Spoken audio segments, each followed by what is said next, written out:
Estamos en esta serie de cartas pastorales, Primera de Timoteo.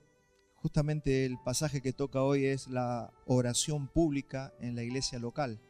Y se nos exhorta a orar por los gobernantes y, por casualidad, hoy tenemos que tocar este tema en un día donde en nuestro país se sufraga, se vota por autoridades.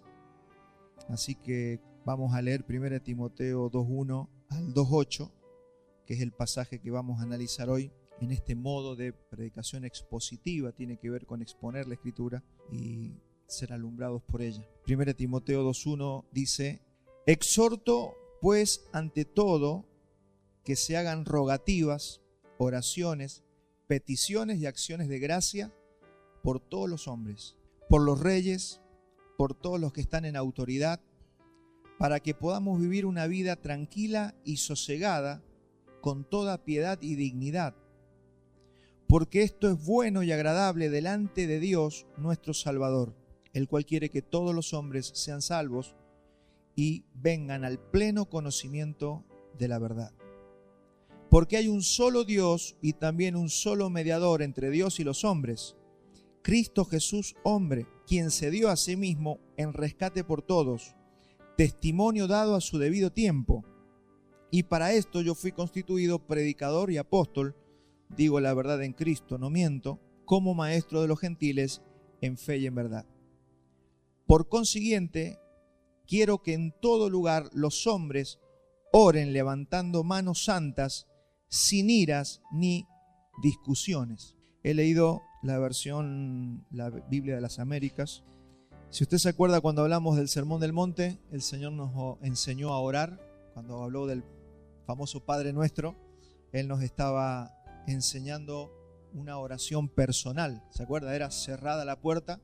Cuando usted ora en la intimidad, eso fue una enseñanza. Pero también acá el apóstol Pablo nos va a enseñar sobre la oración pública en la iglesia local.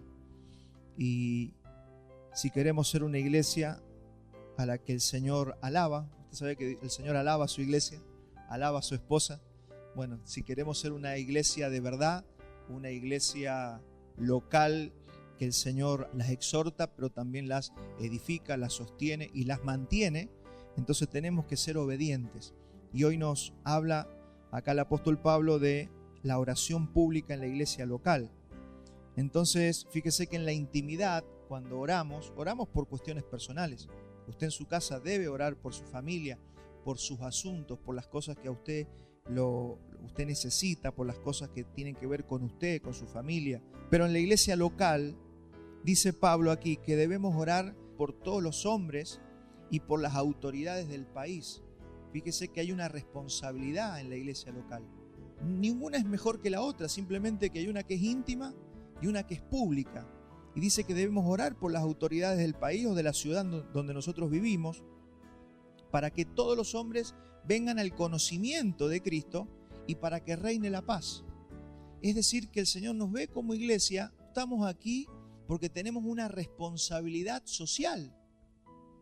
Si nosotros pudiéramos ver el beneficio que la iglesia de Cristo le trae al mundo, a las ciudades, a los pueblos donde hay una iglesia de verdad, donde se ora, donde se predica un evangelio sano. O sea, la gente tendría que estar dándonos las gracias todos los días, porque nos da a entender la Biblia que el Señor no destruye todo porque está su iglesia.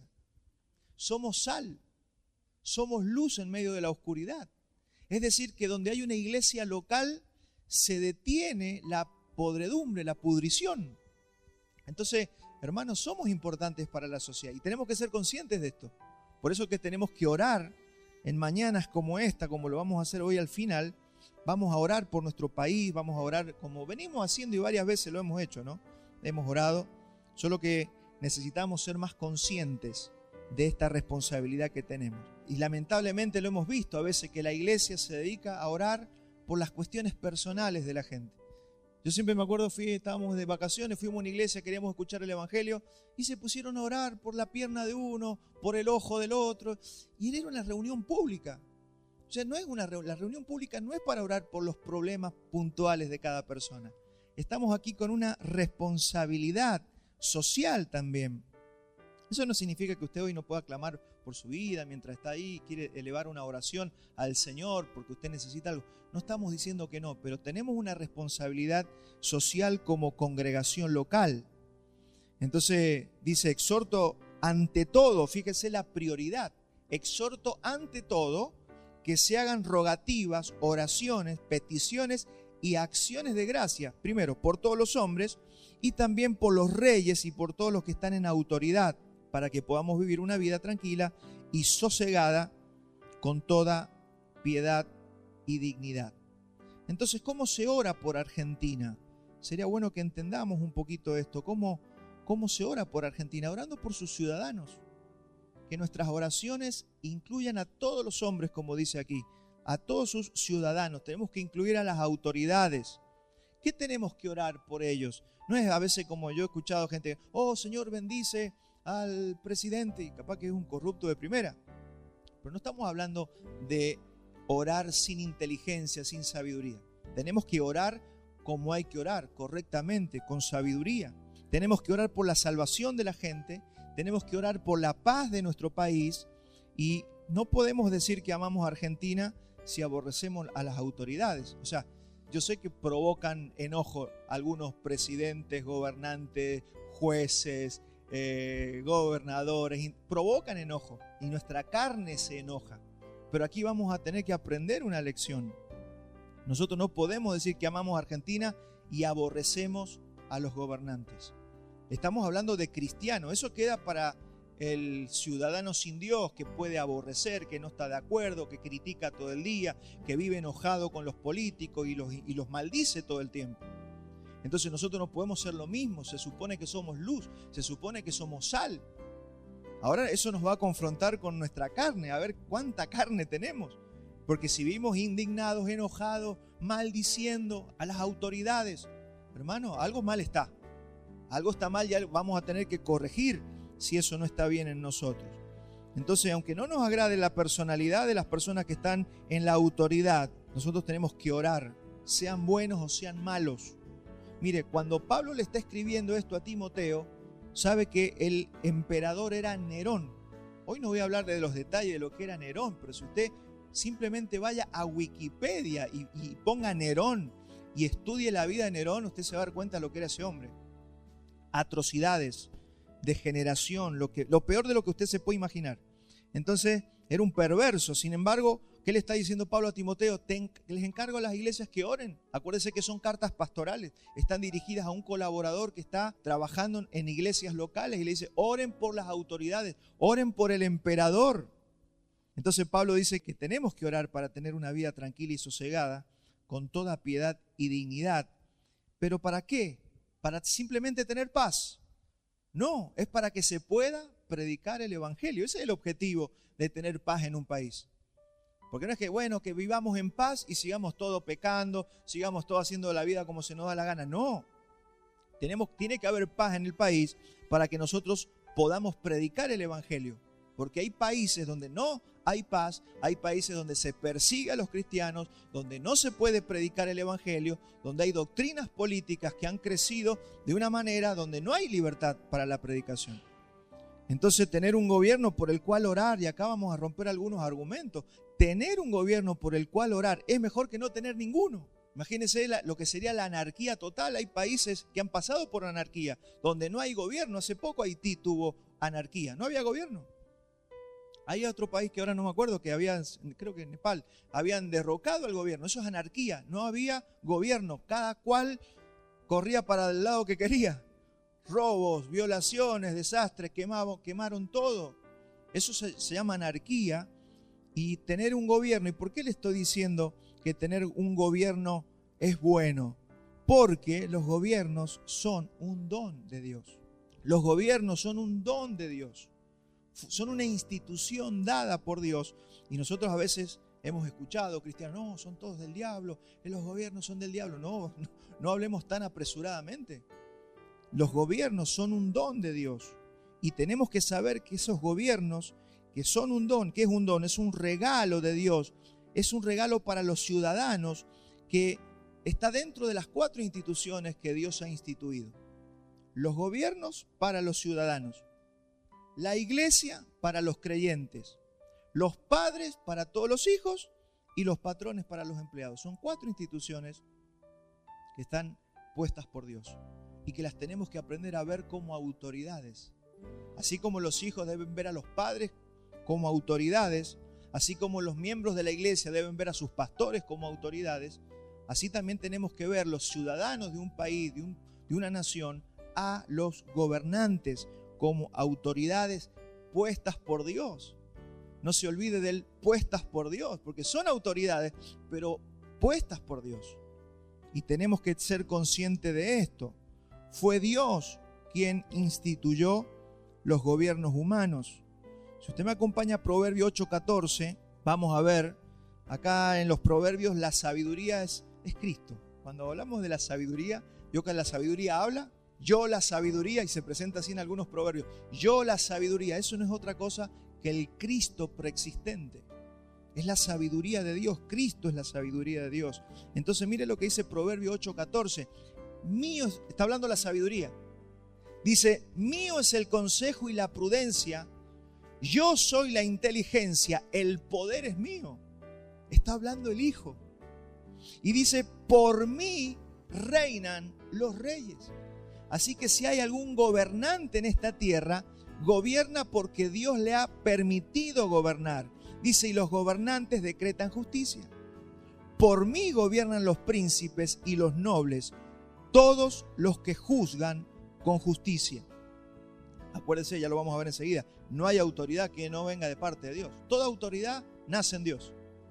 No es que el presidente tiene autoridad, no. Dios le prestó una investidura, le ha prestado esa autoridad para que pueda gobernar. Usted como papá, como mamá, tiene una autoridad que viene de parte de Dios.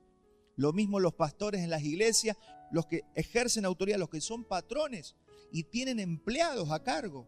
Se les ha dado una autoridad de parte del Señor.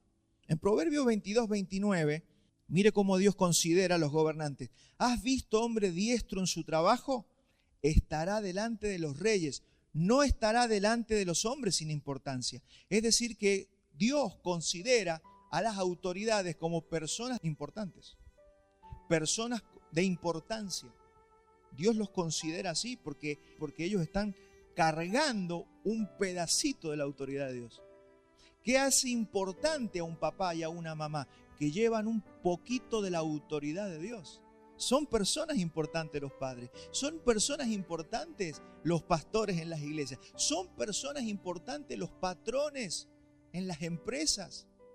Y algún día hablaremos de esto, ¿no? Pues es muy interesante ver que cuando uno tiene una ascendencia de autoridad sobre personas, no está solamente para cumplir su función, está para instruir, para edificar, para ayudar. Mire, hay patrones que han ayudado a empleados, a jóvenes que no han tenido papá, que no han tenido mamá, y los patrones los han ayudado. Otra gente llegó a la iglesia y encontró lo que no encontró, tal vez por sus padres, porque sus padres no conocían al Señor, no los instruyeron. Eso lo encontraron en la autoridad de la iglesia. Hermanos, es importante y el Señor nos está mostrando esto a través de la Escritura. Entonces, el gobierno, la institución esta que estamos trabajando hoy, de estas 4 estamos trabajando la del gobierno, fueron instituidas por Dios. La pregunta sería, ¿cuándo? Creo que lo hemos dicho en otras oportunidades. En el libro del Génesis, después del diluvio, usted va a ver, si usted lee, va a ver que antes del diluvio, ¿por qué vino el diluvio? Porque había una anarquía. No había gobierno sobre la tierra, cada uno dice que se había depravado toda la humanidad. Entonces vino el diluvio, el Señor Dios dijo que lo único que hay en la tierra es maldad. Así que dice, la edad del hombre serán 120 años. Eso significa que de acá a 120 años va a venir un diluvio y los va a matar a todos. Y preservó a 8 personas. Mira, acompáñenme a Génesis 9:5. Vamos a leer dónde Dios instaura el gobierno humano. Dice, porque ciertamente demandaré la sangre de vuestras vidas. De mano de todo animal la demandaré, y de mano del hombre, de mano del varón, su hermano, demandaré la vida del hombre. El que derramare sangre de hombre, por el hombre su sangre será derramada, porque a imagen de Dios es hecho el hombre. Mas vosotros fructificad y multiplicaos, procread abundantemente en la tierra y multiplicaos en ella. Fíjese cómo el Señor está instaurando en ese momento, en Génesis 9:5, se instituye el gobierno humano. Le está dando autoridad a algunos hombres sobre otros hombres. Ya vamos a ir viendo para qué. Porque fíjese que al final el mandato que se había dado en el Edén, que era fructificad, multiplicad, llena la tierra, no se estaba cumpliendo por la maldad del hombre, por la depravación del ser humano. Entonces el hombre no estaba cumpliendo el propósito original, que era llenar la tierra. ¿Se acuerda lo que era multiplicar o llenar la tierra? Es llenar la tierra criando hijos en el temor del Señor. Se había perdido el temor de Dios en toda la tierra. Había mucha gente, pero gente perversa, y por eso vino el diluvio. Eso se confirma en Romanos 13. En Romanos 13:1 dice el apóstol Pablo, hablándole a la iglesia en Roma: sométase toda persona a las autoridades superiores, porque no hay autoridad sino de parte de Dios. Y las que hay por Dios han sido establecidas. De modo que quien se opone a la autoridad, a lo establecido por Dios, resiste. Y los que resisten acarrean condenación para sí mismos. Cuando estás en un lugar, pregunta quién es la autoridad. Estás en el colectivo, pregunta quién es la autoridad. Es obvio que es el chofer. Si usted está en un trabajo, pregunte quién es el gerente inmediato, el próximo autoridad que usted tiene que responder. O sea, siempre que vamos a algún lugar tenemos que saber quién es la autoridad. Porque si no entendemos esto, dice que acarreamos condenación. Somos juzgados por el Señor. ¿Por qué? Porque no estamos entendiendo su diseño. Esto es muy importante. Cuando la gente no entiende autoridad, las personas se vuelven anárquicas. ¿Usted conoce gente así que no obedece a nadie? Que es imposible darle una directiva a esa persona porque nunca obedece, nunca quiere hacer caso. Esas personas, usted ve su vida al transcurrir los años y son personas que les va mal. A los rebeldes nunca les fue bien. La persona que no reconoce autoridad siempre le ha ido mal. Tomé dos citas, una de Calvino. Mire lo que dice Calvino respecto de esto.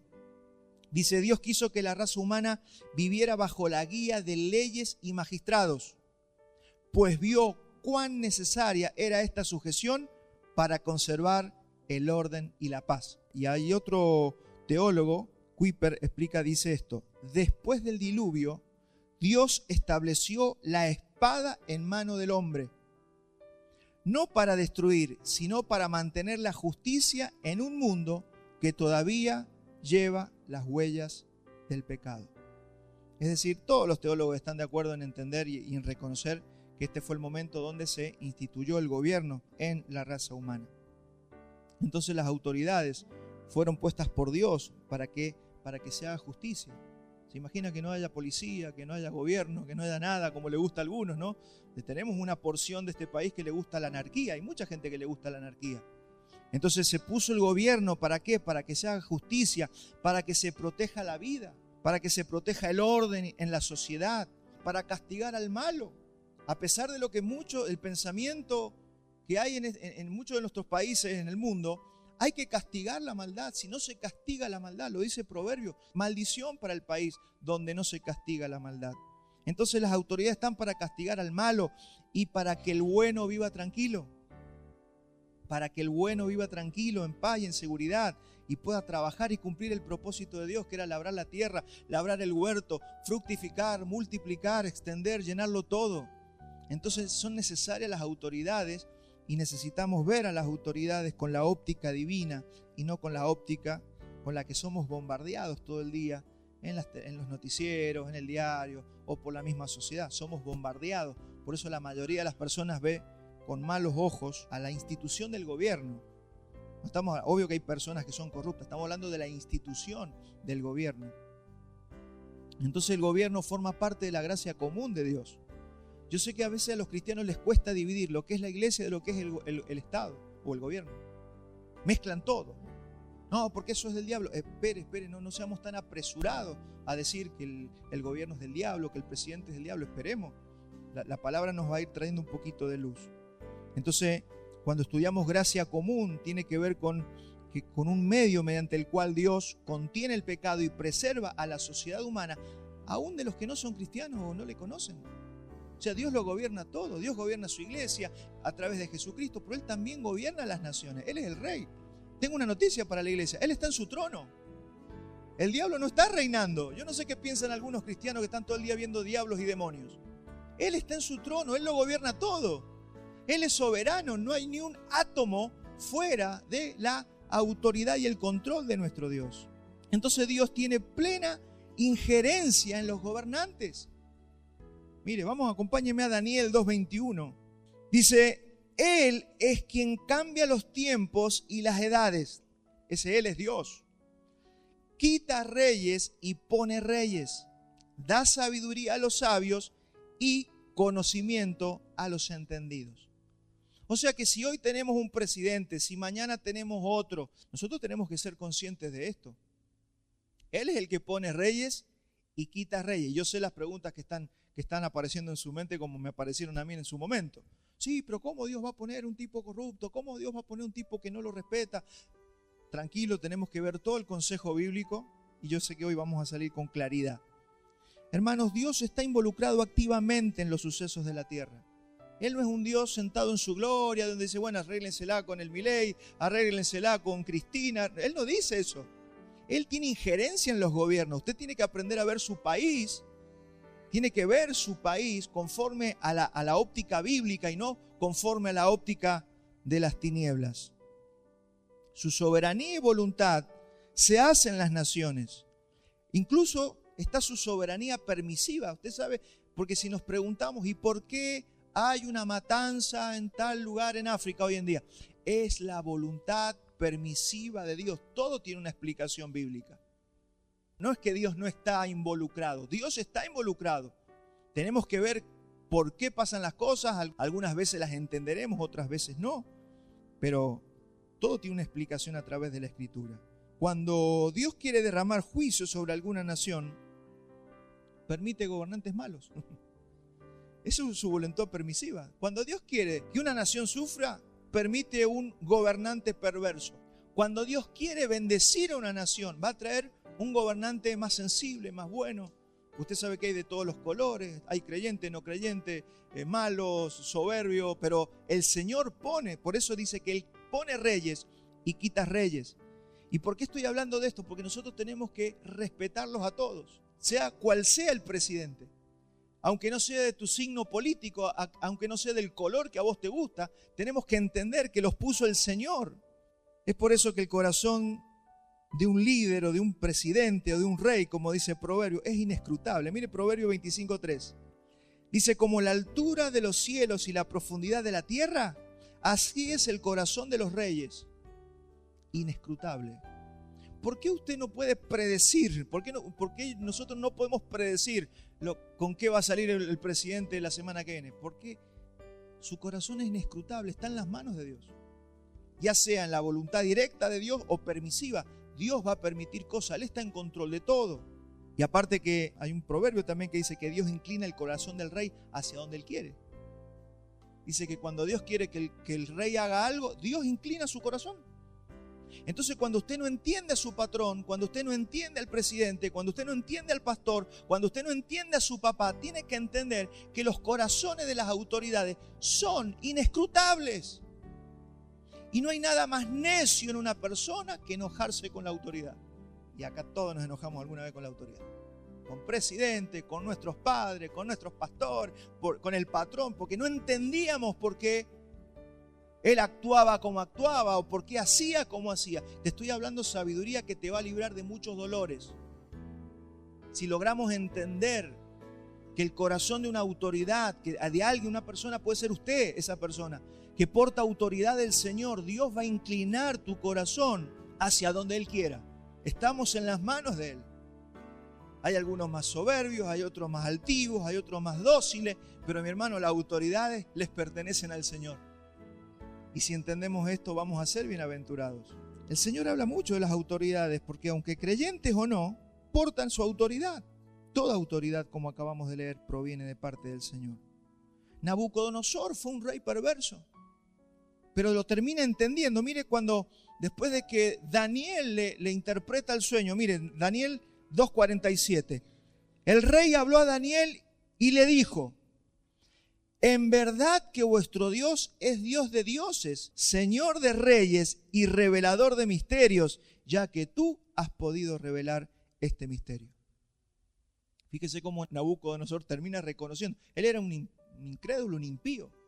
Usted lee el libro de Daniel y termina reconociendo a Dios. Termina alabando a Dios, a pesar de su perversión, a pesar de lo que él era. Porque si no lo vemos con corbata y Biblia de MacArthur, el presidente, no, para nosotros no es buen presidente. Hay presidentes, hay hombres que tal vez ni conocen a Dios, pero están siendo utilizados por Dios. Entonces no podemos pretender y mezclar a veces lo que es la iglesia con el Estado, porque vamos a cometer un error. Yo sé que nos han hecho daño en generaciones anteriores. Yo crecí con pastores que decían que la política era el diablo. Entonces, ya que el gobierno civil es un don de Dios, tenemos que orar por él. Estos son los argumentos por qué tenemos que orar por el Estado, por los gobernantes. Como iglesia local es nuestra responsabilidad. Nunca más diga o acepte esto de que la política es algo sucio, donde el creyente no puede participar. Eso es un engaño de las tinieblas. Estas personas se han equivocado, han ignorado la cosmovisión bíblica y los diseños divinos. Si la política fuera del diablo, entonces José tenía que ser un pecador de primera, porque estuvo gobernando Egipto. Esther no tendría que haberse metido con Asuero. Daniel no tendría que haber sido asesor de Nabucodonosor, de los reyes. O sea, no se puede decir que están todos en demonía y no podemos estar allí. Al contrario, hay personas que pueden tener un llamado a la política y ser luz en medio de la oscuridad. Claro, tienes que estar bien fuerte, tienes que estar entrenado y tienes que ser sabio. No puede ir un neófito a meterse en esos lugares porque pasa lo que pasa. Ya conocemos a algunos supuestos cristianos que están en el Senado, entre diputados, y las tonterías que hacen, mi hermano, que da vergüenza ajena escucharlos. Ahí tiene que llegar gente en el espíritu, digo, no cualquiera. Pero sí tenemos que estar, sí podemos estar. Hermanos, cómo los hombres administren los dones de Dios no tiene que condicionar como nosotros vemos ese don. Imagínense que si todos los seres humanos dijéramos, no, porque mi papá es malo, la paternidad es mala. Yo no puedo atacar la paternidad. Mi papá puede haber sido malo, tu papá puede haber sido malo, pero la paternidad no tiene problemas. La gente que tuvo una mala experiencia en el matrimonio, no, el matrimonio, no sé, por eso tanta gente ataca el matrimonio. No, porque el matrimonio, no es el matrimonio, son la gente que compone los matrimonios los que están teniendo problemas. El matrimonio es una institución divina. Y así con todas las cosas, mi hermano. No, porque los empresarios, no, hermano, usted puede tener un corazón empresarial y ser un padre para sus empleados.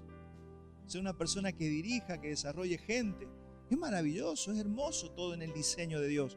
El problema es que nosotros no tenemos la cosmovisión muchas veces para poder caminar en sabiduría. Es por esto mismo que debemos orar por los hombres que están en eminencia, los que están en política, los que gobiernan. ¿Y para qué, dice Pablo? Para que vivamos quieta y reposadamente. El objetivo es claro. Necesitamos vivir quieta y reposadamente para que pueda haber predicación del Evangelio. Y ya pasamos a 1 Timoteo 2:4, el cual quiere que todos los hombres sean salvos y vengan al pleno conocimiento de la verdad. Fíjense cuál es el objetivo. Que todos los hombres conozcan la verdad, que se pueda predicar el Evangelio. El objetivo de orar. Actualmente hay países y gobiernos que no permiten que se predique el Evangelio. Usted llega a estar viviendo en China y es muy complicado predicar el Evangelio. Tenemos hermanos que estuvieron en Cuba y usted se permiten las reuniones, pero hay uno del gobierno allá atrás escuchando lo que vos decís y no vayas a hablar. Yo llego a predicar lo que yo voy a predicar enseguida en Cuba y yo voy preso 20 años. Entonces las escrituras predicen que esa persecución va a ir creciendo en el mundo. Nosotros estamos relajados porque estamos en un lugar de libertad, en un país donde se puede predicar el Evangelio, pero no se confíe mucho. Dice la Biblia que la maldad va a ir creciendo hasta que eso leude todo el mundo, hasta que todo se llene de un anticristianismo. Mira, acompáñame a 2 de Tesalonicenses 2:3. Algunos versículos que leímos la semana pasada. Dice, nadie os engañe en ninguna manera porque no vendrá. ¿Quién? ¿Quién no vendrá? Cristo. Sin que antes venga la apostasía y se manifieste el hombre de pecado, el hijo de perdición. Mire cómo es esto, ese espíritu. El cual se opone y se levanta contra todo lo que se llama Dios. O sea, el espíritu del anticristo se levanta contra todo lo que se llama Dios. Y no están muy lejos de nosotros, porque ese espíritu ya está en la Argentina hace muchos años y sigue creciendo. Usted dice, no, todavía tenemos libertad. El espíritu del anticristo ya, el misterio de la iniquidad ya está en este mundo. Y está creciendo mucho. Y usted se va a dar cuenta por lo que vamos a hablar enseguida. Y se levanta contra todo lo que se llama Dios o es objeto de culto, tanto que se sienta en el templo de Dios como Dios, haciéndose pasar por Dios. Entonces, ¿cuál es el objetivo de las tinieblas? Es levantarse contra todo lo que adora a Dios. O sea, las tinieblas odian esto que usted está haciendo en esta mañana. Ellos aborrecen lo que nosotros estamos diciendo. El objetivo de las tinieblas es que los hombres no conozcan el evangelio. Es oprimir todo lo que promueve el conocimiento y el culto a Dios y los diseños de Dios. Satanás odia un encuentro de matrimonios. Satanás odia el encuentro de mujeres. ¿Por qué? Porque se está restaurando el diseño perfecto y divino de Dios en las personas. Y eso es lo que Él no quiere. Él no quiere que se adore a Dios, pero tampoco quiere que se lleve a cabo la obra de Dios. Y nosotros estamos en una guerra espiritual, en una lucha espiritual, la cual tenemos que discernir. Al punto, dice, que se hace pasar por Dios para engañar. Y es la pregunta ahí, ¿cómo es que Él se mete en el templo? Y andan algunos viendo el templo en Jerusalén. No, mi hermano, el templo hace referencia al cielo, a la potestad del aire, ya que la tierra, dice, en Mateo 5:34, dice que el cielo es el templo y la tierra es estrado de sus pies. O sea, lo que hace Satanás como príncipe de la potestad del aire es entronarse como Dios, no siendo Dios. Eso es lo que quiere hacer Satanás. Se hace pasar por Dios. Se disfraza de Dios. Él quiere ser Dios. Él siempre quiso ser Dios. Desde el Edén. No, descartando ahí, bajándole la autoridad al Señor. No, lo que pasa es que sabe Dios que si comes se te van a abrir los ojos y vas a ser como Dios y vas a tener autoridad. Fíjese, todo el engaño desde el principio es el mismo engaño. Entonces la iglesia, y acá vamos a aclarar algunas cosas que son interesantes para nosotros, la iglesia como cuerpo de Cristo, nosotros no militamos hombres ni partidos políticos. Dije la iglesia, no dije usted, dije la iglesia. No puede existir una iglesia de izquierda, no puede existir una iglesia de derecha, no puede existir una iglesia peronista, radical, no puede haber una iglesia con esas características y lamentablemente las hay. Lamentablemente las hay. Entonces la iglesia, como cuerpo de Cristo, no militamos ni hombres ni partidos políticos, aunque hago la aclaración, como individuos podemos participar de un partido político. Pero la iglesia no es la que participa, es un componente de la iglesia. La iglesia predica el evangelio. ¿Nosotros qué militamos? Militamos el reino de los cielos. Porque si hay una izquierda y una derecha, un peronista, un radical, estoy medio viejo con los partidos, pero usted me entiende. Nosotros no podemos militar ninguno de los partidos. Nosotros lo que hacemos es militar al Señor. Porque esto es una cuestión de quién gobierna. Hoy se decide si van a gobernar unos o van a gobernar otros. Nosotros ya sabemos quién queremos que gobierne. Queremos que gobierne Cristo, y Cristo prometió que va a gobernar la tierra. Por eso somos militantes del reino de los cielos. Ahora somos medios anfibios porque podemos ser un senador y cristiano a la vez. Claro que sí, usted puede hacerlo. Pero usted tiene que saber que usted es un topo del reino de los cielos en esos lugares. Usted está ahí de infiltrado, estamos de infiltrados. Por eso dice que somos extranjeros y peregrinos en la tierra. Estamos como camuflados. Dice que no somos conocidos por nadie. El mundo no nos conoce. Pero nosotros estamos aquí sabiendo que el que tiene y el que va a gobernar la tierra es nuestro Señor, el Rey de Reyes y Señor de Señores. Aunque vayamos a votar enseguida. Eso no tiene conflicto una cosa con la otra. Nosotros predicamos el regreso de Jesucristo. Nosotros estamos militando todos los domingos acá. Todos los domingos tenemos un meeting aquí, ¿sí? Anunciando que el Señor, haciendo campaña política para el reino de los cielos. Diciéndole a la gente, viene a gobernar el Señor, el verdadero. Eso es lo que estamos haciendo. Entonces la iglesia ora por los gobernantes, no para que les vaya bien en su fechoría, sino para que podamos vivir quieta y reposadamente en el sentido de que no haya persecución en contra de la iglesia y se pueda predicar a todos los hombres el evangelio de nuestro Señor. Para eso nosotros oramos y debemos orar. Y hoy los tiempos han cambiado.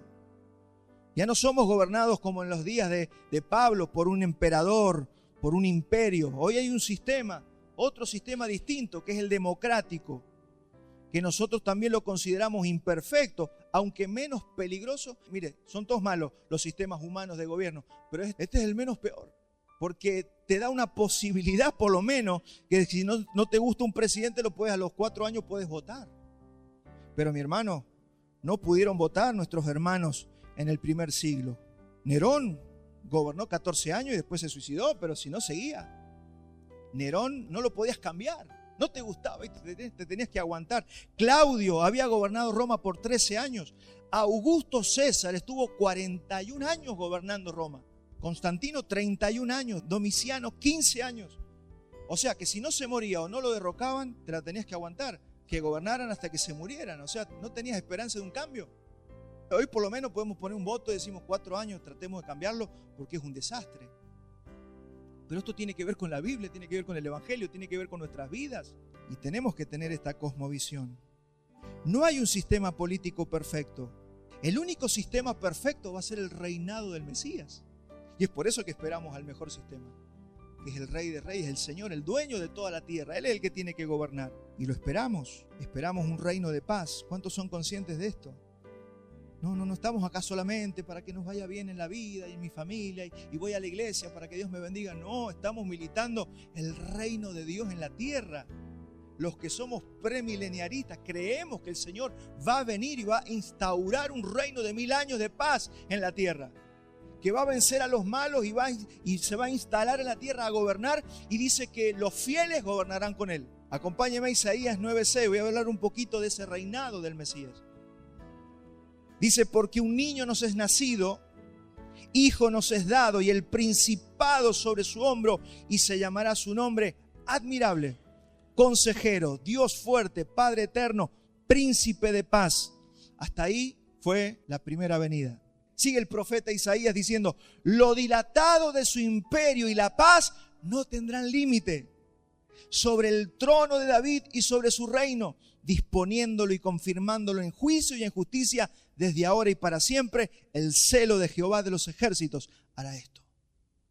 Ese es el reino que viene, ese es el reino que militamos, ese es el reino que nosotros queremos y le decimos, sí Señor, ven pronto, ven por tu iglesia. La Biblia es una ametralladora de hablar del reino del Mesías que viene. Apocalipsis 24 dice, vi tronos y se sentaron sobre ellos los que recibieron facultad de juzgar. Y vi las almas de los decapitados por causa del testimonio de Jesús y por la palabra de Dios, los que no habían adorado a la bestia ni a su imagen, y que no recibieron la marca en sus frentes ni en sus manos, y vivieron y reinaron con Cristo 1000 años. 26. Bienaventurado y santo el que tiene parte en la primera resurrección. La segunda muerte no tiene potestad sobre esto, sino que serán sacerdotes de Dios y de Cristo, y reinarán con él 1000 años. Esa es una promesa para los santos. Es una promesa para la iglesia. Por eso somos su cuerpo, por eso somos su iglesia, por eso somos su novia, la que se va a casar con el Señor y vamos a reinar con él. Y esta promesa de un reino milenial de paz, con Cristo como Rey, desde Jerusalén. Acuérdense que alguna vez explicamos esto, ¿no? Dice la Biblia que el Edén estaba allá, entre el Tigris y el Éufrates. Ahí estaba el Edén. Ahora usted va a ese lugar y usted lo único que va a ver es arena y un río que se está secando. No hay nada, no hay huerto, no hay Edén, no hay árboles, no hay nada. Algo pasó luego del pecado. El cielo y la tierra se separaron. Quedó la tierra en una dimensión y el cielo se alejó de la tierra, y por eso usted ve todo allí seco y arruinado cuando la Biblia dice que era un vergel. Pero esta promesa no solamente la da Juan en Apocalipsis, es una promesa de reino milenial de paz que también se le dio a Abraham. Si usted me acompaña a Hebreos 11:8, dice, por la fe Abraham, siendo llamado, obedeció para salir al lugar que había de recibir como herencia, y salió sin saber a dónde iba. Por la fe habitó, acá está la clave, como extranjero en la tierra prometida. O sea, Dios le había dicho, te doy esta tierra. Él fue a la tierra y vivió como extranjero. ¿Cómo se explica eso? Te doy una tierra, quiero que vayas para allá. Llegó a la tierra, pero acá no hay nada, porque todavía no viene. Y algo entendió Abraham. Mire lo que dice. Por la fe habitó como extranjero en la tierra prometida. Nosotros por la fe estamos habitando en esta tierra, aunque esté en manos de los presidentes, de los reyes de esta tierra. Nosotros estamos por fe aquí. Esta tierra, písela, esta tierra, los mansos heredarán la tierra. Nosotros heredaremos la tierra. Vamos a gobernar con el Señor. Y dice, por la fe habitó como extranjero en tierra prometida, como en tierra ajena, morando en tiendas con Isaac y Jacob, coherederos de la misma promesa. Porque esperaba la ciudad que tiene fundamento, cuyo arquitecto y constructor es Dios. ¿Cuál será esa ciudad? Es la Jerusalén que desciende del cielo, es la iglesia, es su cuerpo, son los santos que cuando llegue el momento descenderá nuevamente. Eso que se rompió por el pecado del hombre, un día volverá y se establecerá en la tierra.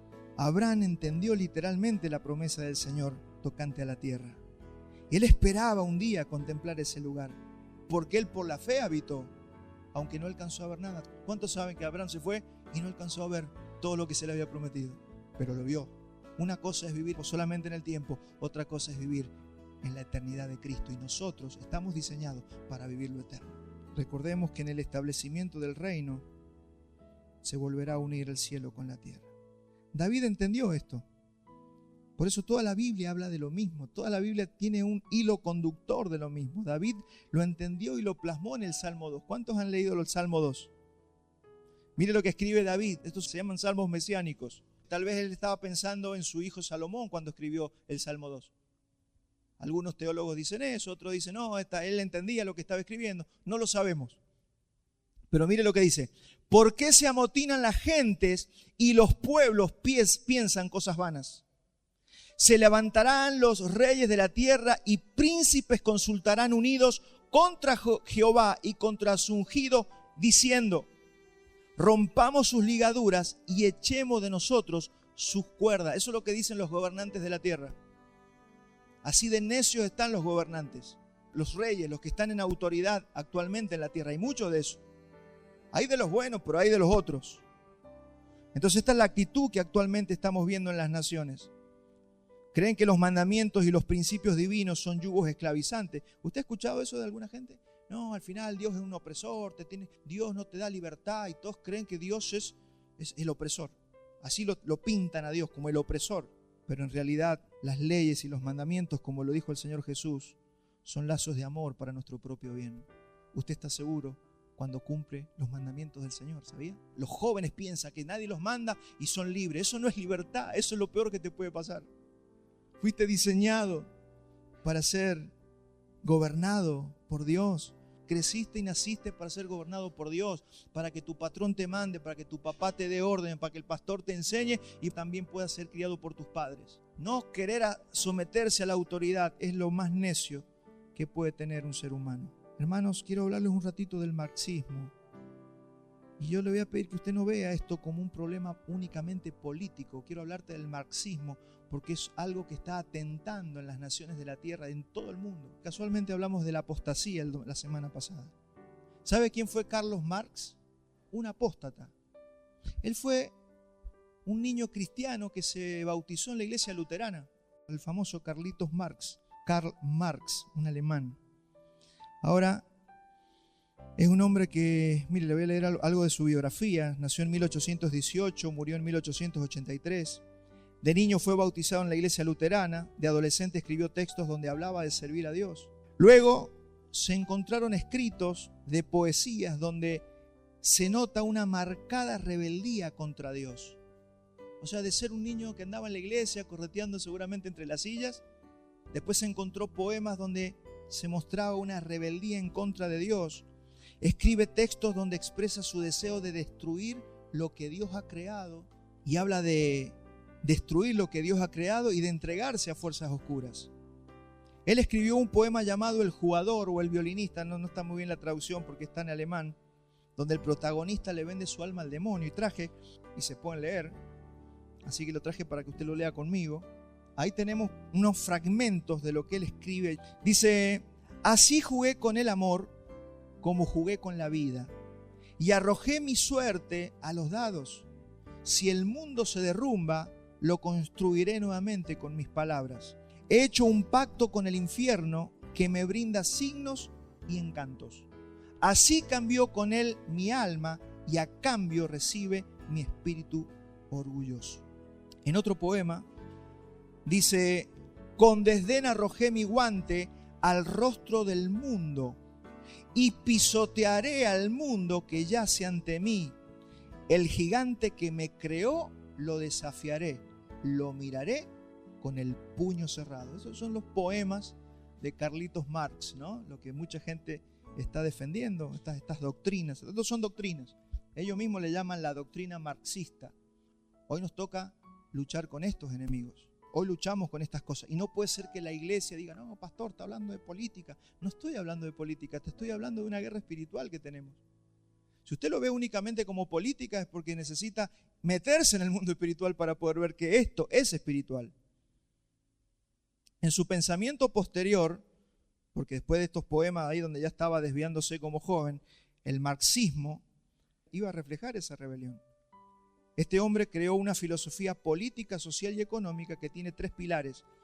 Presta atención: la eliminación de Dios del centro de la sociedad. Ese es el objetivo del marxismo, eliminar a Dios del centro de la sociedad. La sustitución de la adoración divina por la adoración del hombre y el Estado.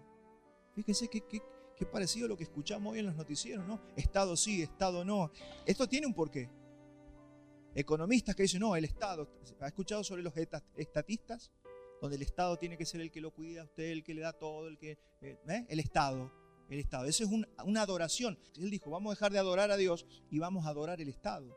Y tercero, la lucha de clases como una versión terrenal del conflicto celestial entre el bien y el mal. Él trajo la guerra entre el bien y el mal y la puso entre ricos y pobres. Ese es el marxismo.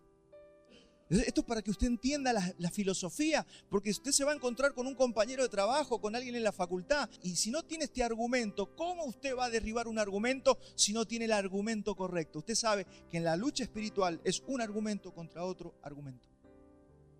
Dice Pablo: nuestras armas no son carnales, son poderosas en Dios para derribar altiveces, argumentos que se levantan en contra del conocimiento de Cristo.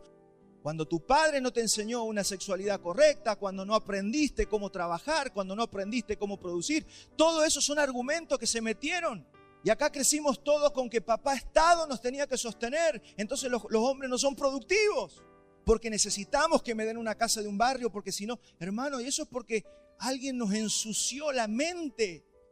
Hay un hombre, un teólogo, voy a tratar de pronunciarlo bien, Wurmbrand, y dice que las causas de que esto pasó es que Marx había llegado a rechazar a Dios no por falta de evidencia, sino por resentimiento. Él sugiere que Marx percibió el mundo como injusto. Fíjese que hay gente que piensa así: qué injusto que es el mundo, cómo sufre esa persona. Vio que hay gente que como que se pasa de vueltas con el pobre. Hay que ayudar, hay que dar, hay que asistir. Está bien, y ya lo vamos a ver con la palabra. Tenemos que ayudar a los pobres. Jesús dijo: pobres siempre va a haber entre vosotros. Y entonces Carlos Marx se llenó de resentimiento y se volvió contra Dios. O sea, decidió odiar a Dios por el sufrimiento de la gente. Decidió odiarlo, culpándolo a él de todo el mal que existe. O usted no ha escuchado gente: no, si Dios existiera, la gente no sufriría. Si Dios existiera, yo no me hubiera enfermado. Así piensa mucha gente, culpándolo a Dios. Ese es un pensamiento marxista. El culpable de todo lo que nos pasa es Dios. No es así. Así que la venganza de Marx consistiría en crear un sistema ideológico que destruyera toda fe en Dios, reemplazándola por un mundo sin trascendencia ni moral divina. Y ese es el objetivo de él. Eso fue lo que escribió. El manifiesto comunista dice eso. Entonces el comunismo no es solo una lucha política o económica, mi hermano. Es una venganza espiritual contra el Dios del cielo. Hay un montón de cabezones con ese libro, creyendo que es una filosofía política, y data de un hombre que en realidad le vendió su alma al demonio. El mundo académico, para que vea que esto no son cuestiones solamente de los evangélicos, el mundo académico, los filósofos de este mundo, no niega el ateísmo de Marx. Ellos dicen: no, sí, era ateo. Lo que ellos lo defienden: no, pero no era satanista. Nosotros sabemos lo que dice Pablo, que todo lo que los gentiles sacrifican, a los demonios lo sacrifican.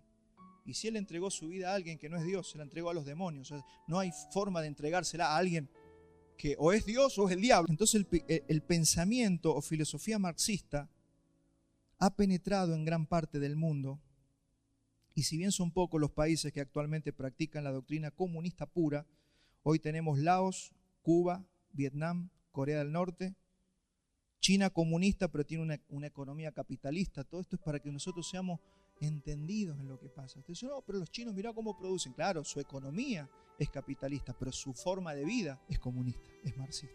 Y países que la aplicaron en años anteriores, como la Unión Soviética, países africanos, Europa del Este. ¿Cuántos se acuerdan del muro de Berlín? Todo eso tiene que ver con esto. En el pasado, y el pensamiento está presente en todo el mundo, mi hermano. Usted dice, no, pero Argentina no es comunista. Usted no sabe hasta dónde tenemos ese pensamiento marxista en nuestra sociedad. Es impresionante. Es impresionante cómo ha penetrado en los huesos de la Argentina el pensamiento marxista. Tiene que ver con los movimientos sociales, la justicia social, el movimiento colectivista. Entonces son tres pilares: la destrucción de la fe, la destrucción de la familia y la destrucción de la propiedad privada y el capital. Y Argentina está infectada de marxismo. Siempre es bueno recordar lo que dice el Evangelio y lo que dijo Pablo. 2 Tesalonicenses 3:10. Dice Pablo, porque bien, también cuando estábamos con vosotros os ordenábamos esto, que si alguno no quiere trabajar, que tampoco coma. O sea, esta filosofía trabaja conociendo la carne y el corazón del hombre sin Dios.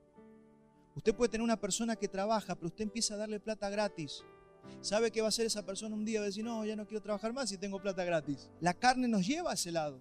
¿Me entiende? Entonces, como Satanás sabe cómo funciona el ser humano, tiene todas sus doctrinas y sus ideas y las ha creado, y el hombre está cayendo en este engaño.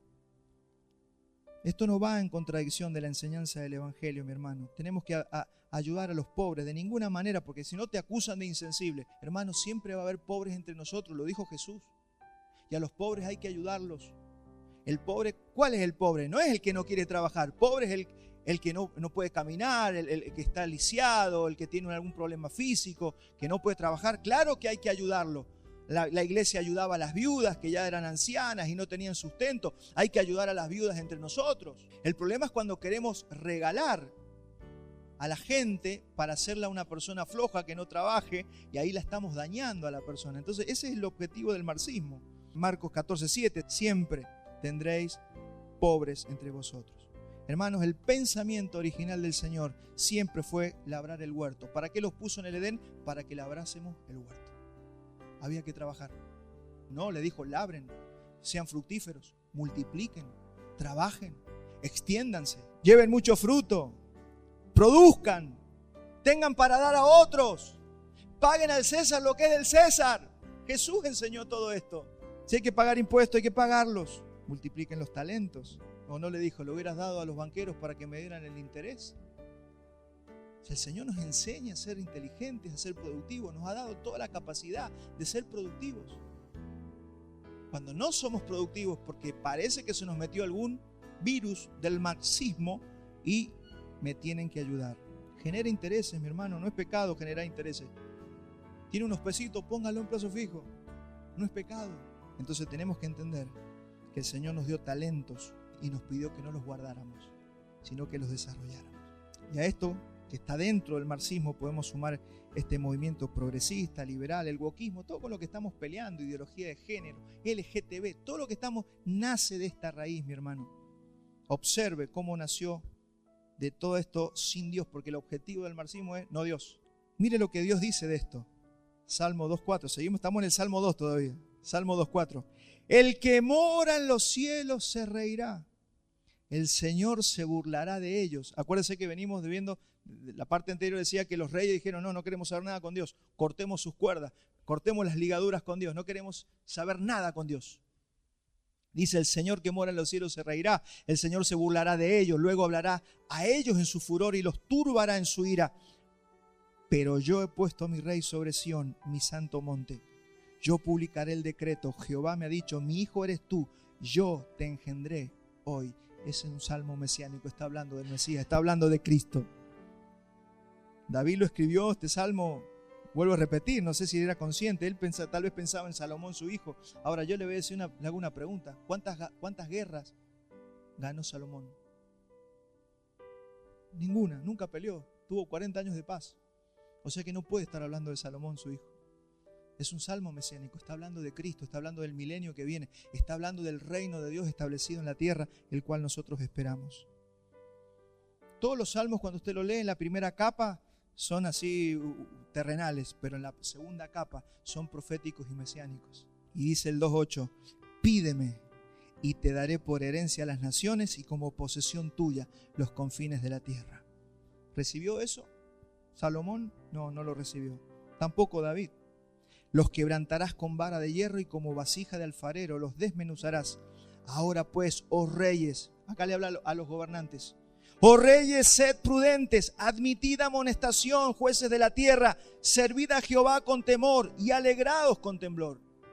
Eso es para los gobernantes, eso es para nuestros presidentes. Daniel también entendió esto, mi hermano. Daniel esperaba el reino, hizo referencia al reino mesiánico. Daniel 7:13 dice, miraba yo en la visión de la noche y he aquí que con las nubes del cielo venía uno como hijo de hombre. Eso es lo que va a pasar, mi hermano. Que vino hasta el anciano de días y le hicieron acercarse delante de él, que es Cristo, y le fue dado dominio, gloria y reino para que todos los pueblos, naciones y lenguas le sirvieran. Su dominio es dominio eterno que nunca pasará y su reino uno que no será destruido. Pero se sentará el juez y le quitarán su dominio. Este es el anticristo. Acuérdense que el Señor viene inmediatamente después del anticristo, para que sea destruido y arruinado hasta el fin. Y que el reino y el dominio, presta atención porque acá entra usted, y que el reino y el dominio y la majestad de los reinos debajo de todo el cielo sea dado al pueblo de los santos del Altísimo, cuyo reino es reino eterno y todos los dominios le servirán y le obedecerán. Lo leímos recién, y reinaremos con él por 1000 años. En su reino vamos a reinar con él. ¿Quiénes? Los santos, los fieles, los que fueron fieles al Señor. Así que Pablo, ¿qué está haciendo? Está exhortando a la iglesia para que ore por esto. Nos está exhortando para que oremos por el reino venidero, por los gobernantes, para que podamos predicar. 1 Timoteo 2:5, porque hay un solo Dios y también un solo mediador entre Dios y los hombres, Cristo Jesús hombre. Acá te dice cuál es el mensaje. Porque hay un solo Dios y también un solo mediador entre Dios y los hombres, Cristo Jesús hombre, quien se dio a sí mismo en rescate por todos, testimonio dado a su debido tiempo. Y para esto yo fui constituido predicador y apóstol, digo la verdad en Cristo, no miento, como maestro de los gentiles, en fe y en verdad. Entonces, mi hermano, la iglesia tenemos que formar una cosmovisión espiritual y verdadera. No puede ser que nuestra iglesia sea solo para orar por las rodillas del hermano, no. No estamos acá reunidos solo por eso. Si hay que orar por el hermano porque está enfermo, vamos a orar. Y claro que sí, está la reunión de la semana, está la intimidad. Pero acá, cuando estamos reunidos como iglesia, se nos ha mandado a orar por todas las personas que están en eminencia. Y 1 Timoteo 2:8, por consiguiente quiero que en todo lugar, presta atención porque así se ora, en todo lugar los hombres oren levantando manos santas. Usted no puede orar por orar. Usted se tiene que preparar para orar. Es manos santas. Sin iras ni contienda, dice. Que usted no puede ponerse a orar por algo tan importante como los gobernantes, habiendo odiado a su hermano, enojado con el otro hermano, peleado en su casa, discutiendo con alguien. Hermano, usted tiene que ser una persona de paz. Si usted y yo no somos personas de paz, no podemos orar. No levante las manos, porque dice que tiene que levantar la mano limpia para orar. Las manos limpias de no tener resentimiento, de no tener broncas, de no tener enojos. Porque eso, ¿sabe qué te hace? Te carcome a través de los tiempos y hace que todas las puertas se te cierren.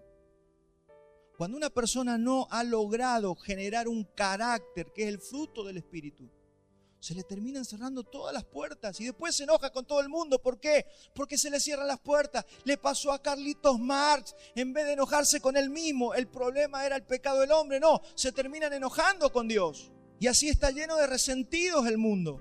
Entonces, mi hermano, el amor es lo que lo va a curar todo. El amor es el que nos cura todas las cosas. No el resentimiento y el echar la culpa a los demás. La santidad es requisito para poder orar. Las manos tienen que ser levantadas sin iras ni contiendas para orar por los gobernantes. Usted levanta la mano si está enojado con el hermano y después está orando y el diablo le va a decir, ¿qué levantás la mano vos?